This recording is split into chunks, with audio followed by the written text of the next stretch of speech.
ይሄ ፖሊስ ከያዛችሁ ወደ እስር ቤት ሳይሆን ወደ ጫካ ወስዶ ይገላችኋል። ስሙ ሃሪ ይባላል። እናም ሃሪ በትንሽዬ ከተማ ውስጥ የሚኖር አንድ ፖሊስ ነበር። እናም የከተማው ሰው ሃሪን በጣም ነበር የሚወደው፣ በጣም ነበር የሚያምነው። እናም በቅጥል ስም እንደውም ምርጡ ሰው እያሉ ነበር የሚጠሩት። ሃሪ ግን በጣም ክፉ ሰው ነበር። አንድም ቀን የያዛቸውን ወንጀለኞች ወደ ፖሊስ ጣቢያ ወስዷቸው አያውቅም ነበር። የያዛቸው ወንጀለኞች አንድም ሪፖርት ጽፎ አያውቅም ነበረ። ወንጀለኞች የሚባል ነገር ይዞ አያመጣም። በቃ የወረቀት ስራ የሚባል ነገር የፈሪ ስራ ነው ብሎ ስለሚያስብ የራሱን እርምጃ ነበር የሚወስድባቸው። እናም አንድ ጀስቲን የሚባል የሃሪ ባልደረባ በጣም ይጠረጥረው ነበር እና ለምን አንድ ቀን አልከተለውም ብሎ ያስብና ሃሪ ወደ ስራ ሲወጣ ጀስቲን ሃሪን መከታተል ይጀምራል። እናም ሃሪ በዛሽ ቀን ምሽት አንድ ጠጥቶ የሚያሽከረክር ወንጀለኛን ይይዝና ወደ ፖሊስ ጣቢያ ይዞት መሄድ ሲገባው ወደ ራሱ መሸሸጊያ ቦታ ይዞት ይሄዳል። ሃሪም ሰውየውን በካቴና ካሰረው በኋላ ወደ ጫካ ነበር ይዞት የገባው።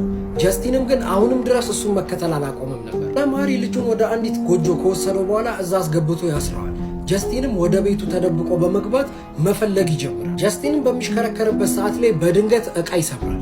በዚህ ሰዓትም ሃሪ በጣም ደነገጠ። እናም ድምፁን ወደ ሰማበት ቦታ በሚሄድበት ሰዓት ላይ ጓደኛው ጀስቲንን ያየዋል። እናም ሃሪ ጓደኛውን በሚመለከትበት ሰዓት ላይ ፈገግ በማለት ወደ ፖሊስ ጣቢያ ከመውሰዴ በፊት እዚህ አምጥቼ እንዲረጋጉ አደርጋቸዋለሁ ብሎ ይነግረዋል። እንደ ዕድል ሆኖ ጀስቲንም ያመልጥና ለፖሊሶች ባልደረቦቹ ሄዶ ያየውን ነገር በሙሉ ይናገራል። ፖሊሶችን በቦታው ላይ በፍጥነት በሚደርሱበት ሰዓት ሃሪ አምልጦ ነበረ። ነገር ግን ቤቱ በሚፈተሽበት ሰዓት በጣም ብዙ ሬሳዎች ከቤት ውስጥ ተገኝተዋል።